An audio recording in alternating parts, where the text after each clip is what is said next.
दुर्गा अपने पति सूरज के साथ गांव के कच्चे घर में सोई हुई थी।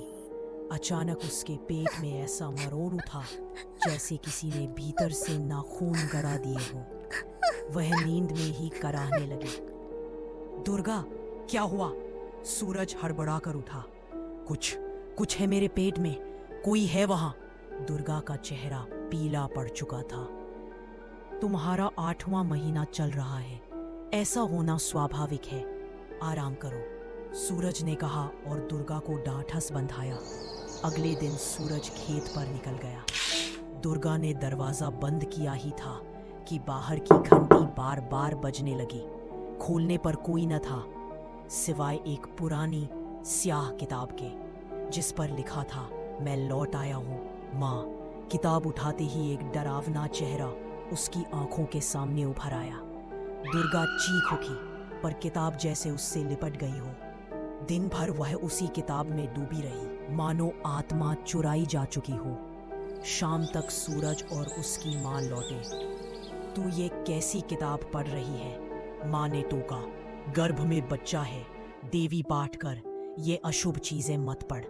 मगर दुर्गा की आंखें जैसे किताब से चिपक गई थी।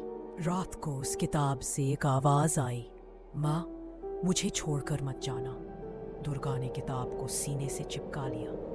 मैं तुझे कभी नहीं छोड़ूंगी बबलू। अगली सुबह जब किताब गायब मिली, दुर्गा पागल सी हो गई। सूरज की माँ ने कहा, मैंने रद्दी वाले को दे दी।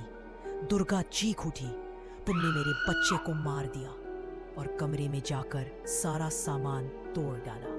रात को किताब फिर उसके तकिए के पास थी। अब उसकी हालत बदलने लगी, वो किसी और में बदल रही थी। सूरज की माँ ने उसे देवी का ताबीज पहनाना चाहा, लेकिन दुर्गा ने उनका हाथ जला दिया। रात में सूरज की माँ ने देखा, दुर्गा अकेली फ्रिज के सामने खड़ी किसी से बात कर रही थी। बबलू, चल दूध पी लो। अंततः सूरज को उस किताब पर छपे नाम से एक प्रकाशक मिला, कुसुम नामक एक विधवा, जिसने अपने बेटे की आत्मा को उस किताब में कैद किया था। बेटा एक दुर्घटना में मारा गया था और वह विश्वास करती थी कि वह पुनर्जन्म लेगा। उस आत्मा ने तुम्हारी पत्नी को चुना है, प्रकाशक ने कहा। अब वो और उसका बच्चा दोनों शापित हैं। सूरज भागते हुए घर आया और देवी का ताबीज दुर्गा के हाथ पर बांधा। उसी पल दुर्गा के गर्भ में पल रही आत्मा बुरी तरह छटपटाई, उसकी आंखें लाल पड़ गई। डिलीवरी के वक्त नर्स ने अनजाने में ताबीज हटा दिया। उसी क्षण दुर्गा की मौत हो गई। सूरज का बेटा बबलू जन्मा, लेकिन कुछ बहुत गलत था। 5 साल बाद रात को सूरज की माँ की आँख खुली। बबलू बिस्तर से गायब था। बबलू, कहाँ है तू? फ्रिज से किसी के सिसकने की आवाज आई। जब फ्रिज खोला, बबलू खड़ा था, चेहरा सफेद, आंखें काली, होठों पर खून और एक धीमी डरावनी हंसी। वह अपनी दादी की ओर बढ़ा और बोला, माँ ने कहा था मैं हमेशा यही रहूंगा।